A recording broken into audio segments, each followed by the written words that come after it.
நீங்க அடுத்து யார பேட்டி எடுத்தாலும் அஷ்டமா சித்தினா என்னன்னு கேளுங்க. 8 இருக்குது. 8 எவனா கரெக்டா சொல்றான்னு பாரு சொல்ல மாட்டான். சில பேர் செத்து போன பாத்துன்னு போயிடுவாங்க. அவன் வந்து கொடுமைக்காரன். என்னமா சொல்றீங்க? அவனுக்கு நரகம். தயவு செய்து சொல்றேன், இன்னைக்கு அரகுர மாந்திரிகவாதிகள் நிறைய பேர் இருக்கிறாங்க. எல்லாத்தையும் பார்த்துட்டு போய் பணத்தை கொட்டி ஏமாறாதீங்க.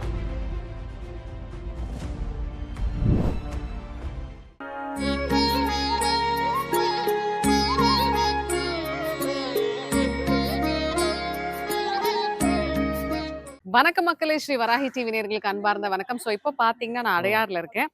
குழந்தை அங்காள பரமேஸ்வரி ஆலயம் இங்கே தான் இருக்கும். ஸோ லாஸ்ட் டைம் ஆல்ரெடி பார்த்தீங்கன்னா ஒரு இன்ட்ரெஸ்டிங்கான வீடியோ போட்டிருந்தோம்.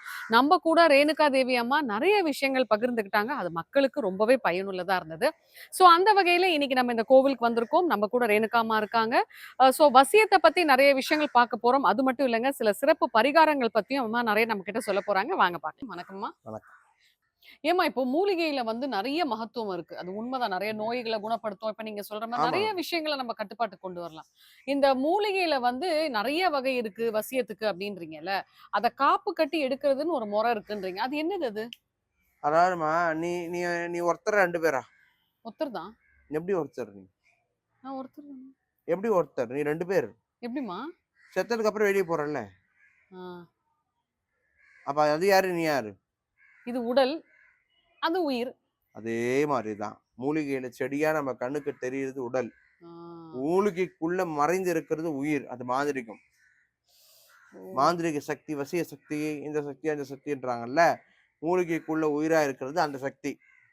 அதை எடுத்து பயன்படுத்தினா மாந்திரிகன். அந்த மூலிகை செடி எடுத்து பயன்படுத்தினா அவன் வைத்தியன். வைத்தியம் தெரியாதவன் மாந்திரிகம் பண்ண முடியாது. மாந்திரிகம் தெரியாதவன் வைத்தியம் பண்ண முடியாது. இதெல்லாம் விஷயம் தெரிஞ்சிருக்கணும். ஒரு மூலிகைக்கு 2 புத்தி இருக்குது. ஒண்ணு மருத்துவம், ஒண்ணு மாந்திரிகம். இது அவனுக்குமே தெரியாது.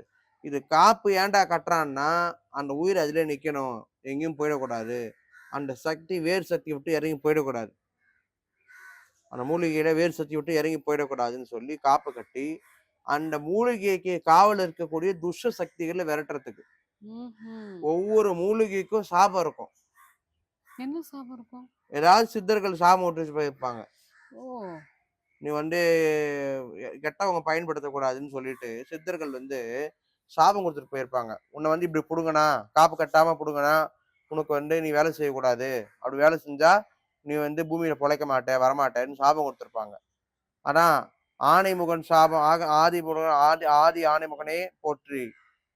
சித்தர்கள் சாப நசி நசி, சத்திய சாப நசி நசி, தேவர்கள் சாப நசி நசி, சகல சித்தர் சாப நசி நசி, மூலிகை சாப நசி நசின்னு சொல்லி மந்திரங்கள், பலவித மந்திரங்கள் இருக்குது. அந்த மந்திரங்களை சொல்லி அந்த மூலிகைக்கு சாப நிவர்த்தி பண்ணி காப்பு கட்டி, ஓ மூலி மகாமூலி, உன் உயிர் உன் உடலில் நிற்க ஸ்வாகா அப்படின்னு சொல்லி அது 32 தடவை சொல்லி எலுமிச்சம்பழத்தை பலி கொடுத்துதான் அந்த மூலிகை எடுக்கணும். சும்மா எடுக்கக்கூடாது. சும்மா எடுத்தோம்னா அது சுத்தி இருக்கிற பூதங்க இருக்கு பாருங்க, அந்த பலனை நம்மளுக்கு கொடுக்காது. இவ்வளவு வேலை இருக்குது. ஓ! இப்ப இந்த காப்பு கட்டுறதுன்னா, இந்த மாரிலாம் மந்திரங்கள் சொல்லி எடுக்கணும். ஆமா, அப்பதான் வந்து அந்த கரெக்ட்டா அந்த மூலிகை வந்து ஆமா, உயிரோட்டமா வேலை ஆமா, செய்யும். ஆமா. சரி, இப்போ விஷயம் தெரியாதவங்க இதெல்லாம் மந்திரம் சொல்லாம எடுத்துட்டாங்கன்னா வேலை வேலை செய்யாதுன்றீங்க. செய்யாது. இத தாண்டி வேற என்ன பிரச்சனை வரும்? வேற அவனுக்கு வந்து கை கால் விழுந்துரும். எவன் ஒருத்தன் தப்பா பயன்படுத்துறானோ அவனுக்கு கை கால் விழுந்துரும். இன்னொரு விஷயம், நாங்க மருந்து கொடுப்போம். மருந்து கொடுக்கும்போது ஒரு ஆம்பளைக்கு கொடுக்குறோம், வீட்டுக்காரர் கொடுக்குறோம்னா, தன்னுடைய மனைவியுடைய மாதவிடாய் ரத்தத்துல மருந்து கலந்து கொடுக்க சொல்றோம். நாங்க கொடுக்க சொல்றோம்னு வச்சுக்கோங்க. அதுக்கப்புறம் கட்டை விரல் ரத்தம் எடுத்து கலந்து கொடுக்க சொல்லுவோம். உடம்புல இருந்து சொட செந்திர, மார்பு அழுக்கு இதெல்லாம் எடுத்து கலந்து கொடு அப்படின்னு சொல்லுவோம். நான் வெளிப்படையாவே சொல்றேன் எல்லாத்தையுமே. சேனலுக்கோசம் வெளிப்படையாவே வராகி டிவி சேனலுக்கோசம் வெளிப்படையா சொல்றேன்.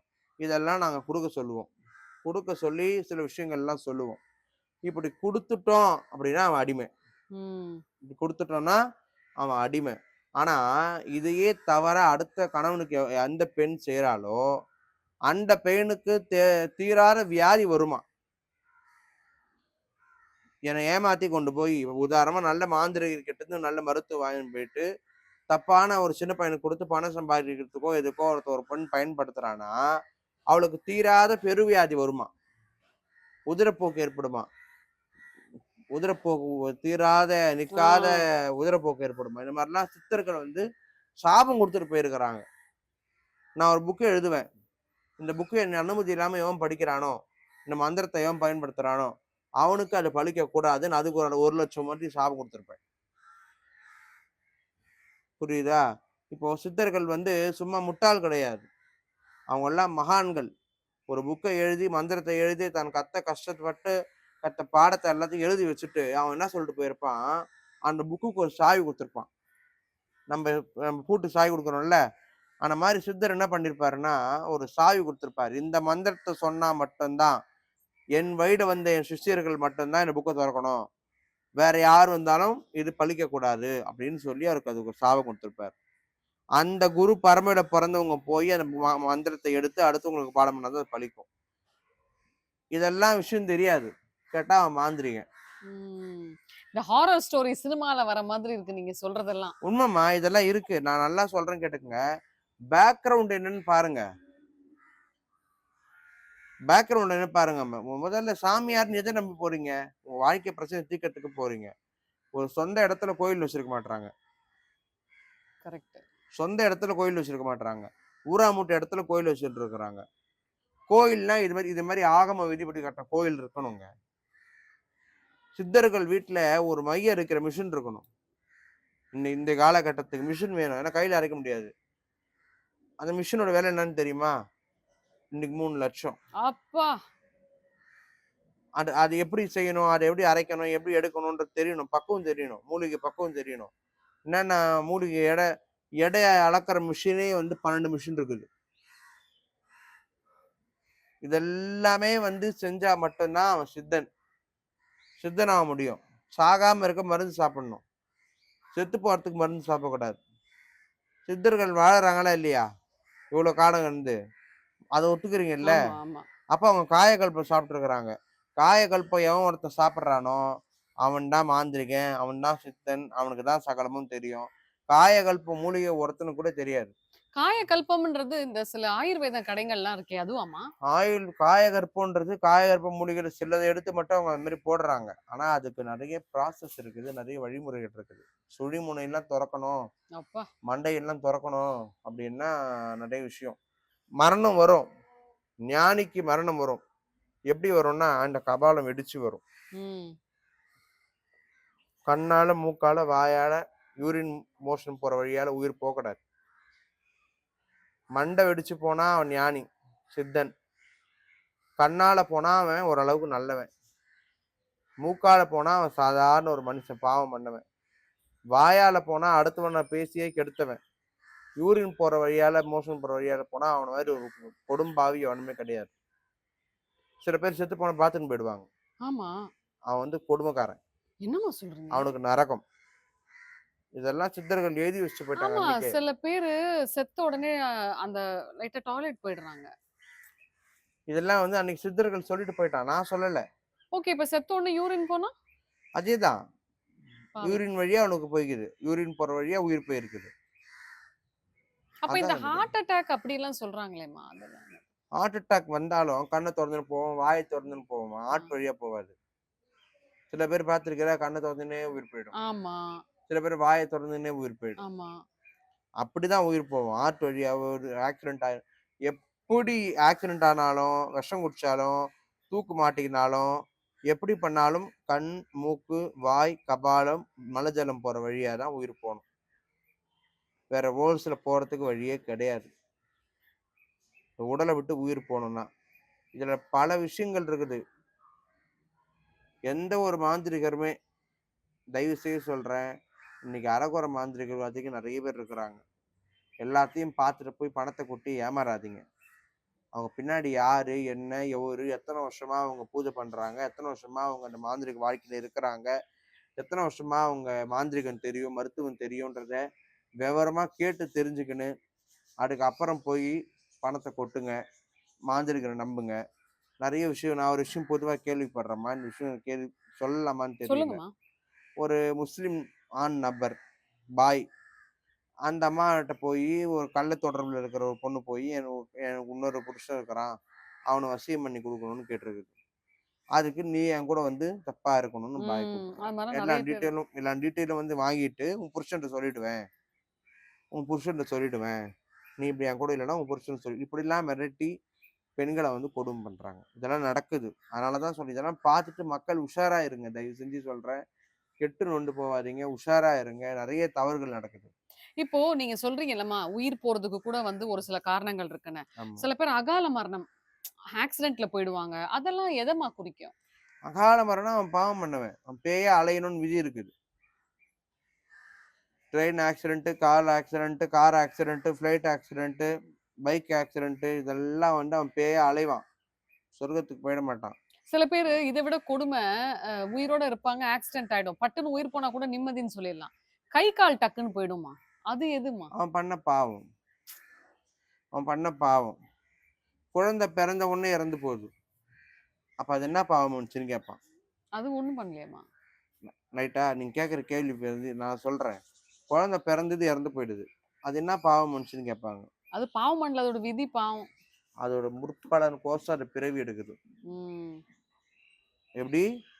அதோடைய முற்பலன் கோசம் பிறவி எடுத்துட்டு மீண்டும் நீ இறந்து வா.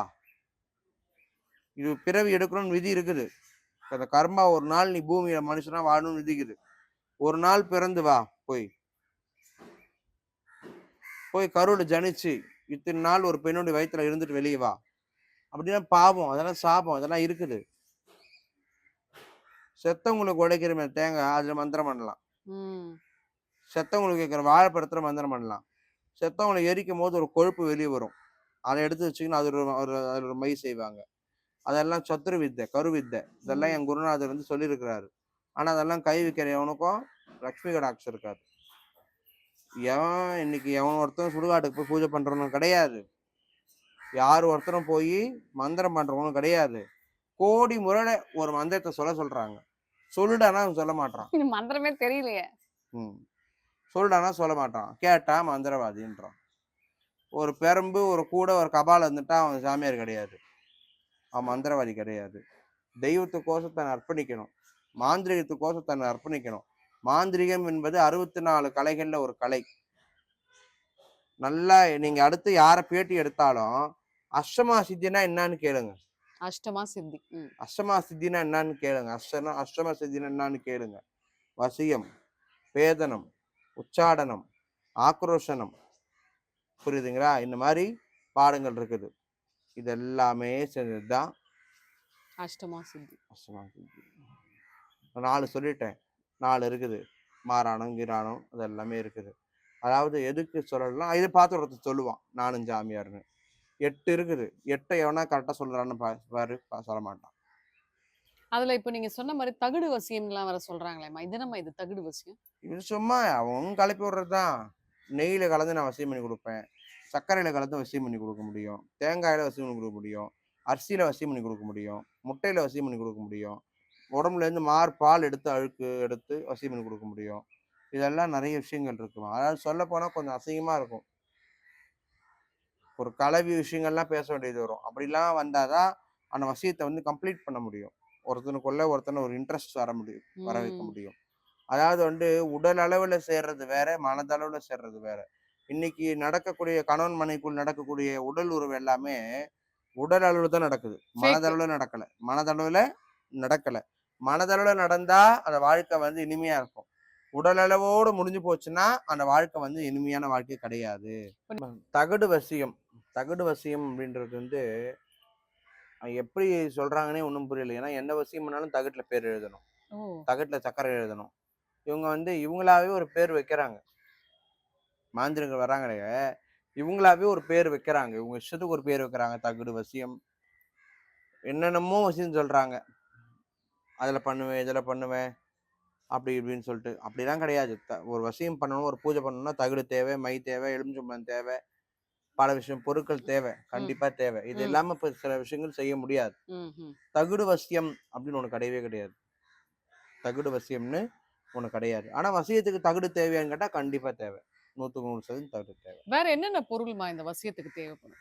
ஒருத்தங்களை வசியம் பண்ணணும்னு நீ நினைச்சிட்டா அவங்க போட்டோ, அவங்க தலைமுடி, அவங்களுடைய பெயர், அவங்களுடைய அம்மா பெயர், அவங்களுடைய பிறந்த தேதி, அவங்களுடைய குல தெய்வம் இது தெரிஞ்சு எக்ஸ்ட்ரா அவன் கால் முடி, தலம், துணி இது எதா இருந்தா அடிச்சிடலாமா, அடிச்சு முடிச்சிடலாம். முடிச்சிடலாம் கதையை முடிச்சிடலாம். 24 நாள்ல முடிச்சிடலாம் கதையை. யாரா இருந்தாலும் 21 நாள்ல அவங்க கதைய முடிச்சிடலான்றாங்க அம்மா. நியாயமான முறையில. ஆமா, நியாயமான வழியில கண்டிப்பா நம்ம நான் தான் சொல்றேனே, அதுக்கு இந்த பதிவை பார்த்துட்டு நீங்களே பல சேனல்ல சொல்றீங்க 21 நாள்ல பண்றேன்னு சொன்னா நம்பாதீங்கன்னு. ம். 21 நாள்ல பண்றதுக்கு ஆள் இருக்காங்க. ஆனா என்னுடைய டைம்ல நான் வந்து என்னுடைய சேனல்ல சொல்லக்கூடிய விஷயங்கள் 21 நாள்ல பண்ண மாட்டேன். 5 மாசம் டைம் வேணும்னு கேட்கிறேன். ஏன் அப்படி கேட்கிறேன்னா, சில தடைகள் தெரியும்.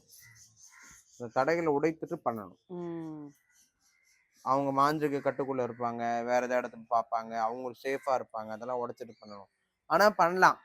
100க்கு 100% பண்ணி கொடுக்க முடியும். ஸோ வராகி டிவி நேயர்களுக்கு நெறைய விஷயங்கள் நீங்க சொன்னீங்கம்மா. நன்றி.